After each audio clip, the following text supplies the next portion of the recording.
What's up, YouTube? Oh my gosh, it's been a hot minute since I've been on here, and I have a full breakdown of videos for you for this next 4 weeks, and we're going to talk about everything on what it costs to publish my full series, the Maple Small Town Romance series. I'm going to break down everything in each video and show you what it costs. So let's get into it.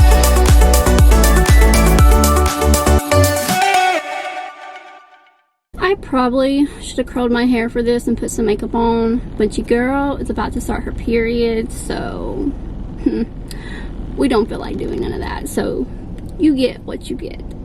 This first video is going to be what I spent on my first book, which was Letters to Magnolia. This was my debut novel.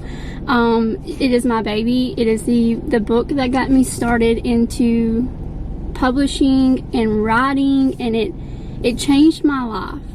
That sounds so cliche to say, but it changed my life.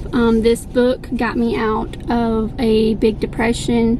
It gave me confidence. It built my self-esteem. I spent less than $500 to publish this book, and let me tell you how I did it.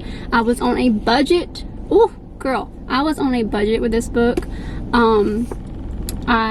We were trying to pay off bills and do all the things financially when I got the bright idea to write this book. So let's break down the cost of this book. I did not contract a cover designer. This book, I did the cover myself. I actually did the cover of all 3 books of the series on my own through CANVA. So I do pay for CANVA. I paid for CANVA before I started writing, so I didn't factor that into what I spent. But if I was to factor it in, $12.99 is what I spend for CANVA. So I just got on YouTube and figured out how to use CANVA, how to make my designs through CANVA, all the sweet stuff like that. So it's not hard, just find a YouTube video to try to explain how to use it. Once I had this book done and I was ready to find beta and ARC readers, that was free as well. You should not be paying people who want to read your book for free to give you critiques on it. If people are asking you to pay them for it, I would be very, very, very weary about that.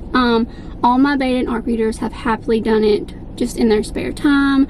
They have been awesome. Still have some of the same ones today as I had for this book when I'm like 5 books in now. The only thing that I paid for with publishing this book is my ISBNs. I paid $259 for a 10-pack of ISBNs.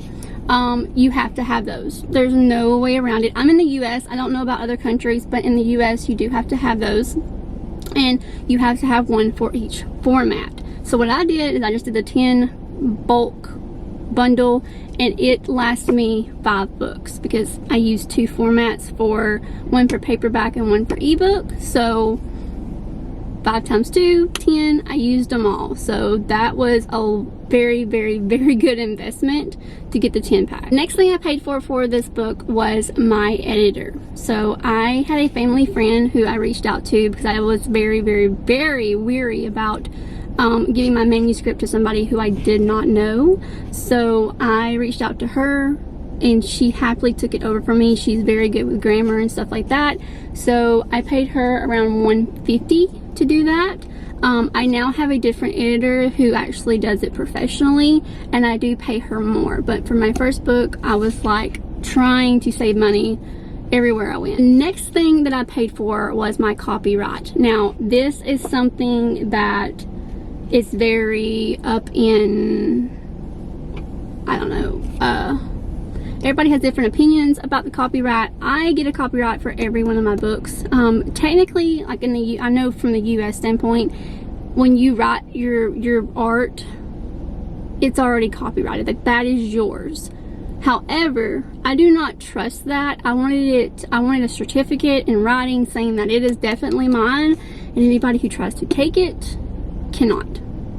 So my copyright was $69, and I pay that every time I publish a book. The total of my debut novel was $479. I'm sure I'm missing something, but they could be just little things like the CANVA. I pay $12.99 a month for CANVA, and little things like that. But you don't have to even go the paperback route. You can just put your book up on KDP, Kindle Unlimited, and they'll actually give you your own ISBN for that, so you'd save money that way as well. There's ways around not having to spend thousands of dollars on your book. I just wanted to find what was best for me, and that was how I got my debut novel published.